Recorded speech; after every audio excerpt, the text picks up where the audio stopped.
तो भाई अरावली को लेके पिछले कुछ दिनों से इंटरनेट पर बवाल मचा हुआ है। दरअसल 20 नवंबर 2025 को सुप्रीम कोर्ट का एक ऑर्डर आता है जिसमें ये बताया जाता है कि जो 100 मीटर से ऊपर की पहाड़ियां हैं उन्हें ही अरावली का हिस्सा माना जाएगा और जो 100 मीटर से नीचे की पहाड़ियां हैं उन्हें अरावली का हिस्सा नहीं माना जाएगा। अब इसको लेके इंटरनेट पर बवाल मचा हुआ है। दरअसल जो 100 मीटर से ऊपर का हिस्सा है अरावली का वो केवल 10% है, बाकी जो 90% है वो 100 मीटर से नीचे है।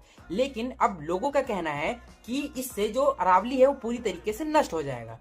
दरअसल ऐसा नहीं है, ये आधी अधूरी जानकारी है। हमारे इन्वायरमेंट मिनिस्टर भूपेंद्र यादव ने ये क्लियर किया है कि अरावली का कुल रीजन 1.44 लाख किलोमीटर है। इसका केवल 0.19% ही अब केवल खनन होगा, यानी कि केवल 217 किलोमीटर पर ही अब खनन अलाउड है, बाकी पर स्ट्रिक्ट बैन है।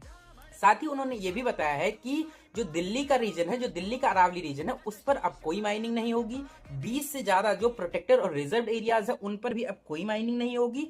और इस रीजन के बाद उन्होंने ये बताया है कि जो 90% अरावली है वो अब सुरक्षित रहेगी। दरअसल सुप्रीम कोर्ट ने ये ऑर्डर इसलिए दिया था कि जो कॉपर, जिंक और लीड जैसे जो हैवी मेटल्स हैं वो 100 मीटर के ऊपर ही पाए जाते हैं, बाकी के जो एरियाज में इतने मेटल्स नहीं पाए जाते हैं। तो गवर्नमेंट का इस मुद्दे पर लेकर जो स्टैंड है वो क्लियर है, तो फालतू का मिसकंसेप्शन ना फैलाएं और इस बात को अब जान लें कि जो खनन है वो केवल 217 किलोमीटर पर ही होगा।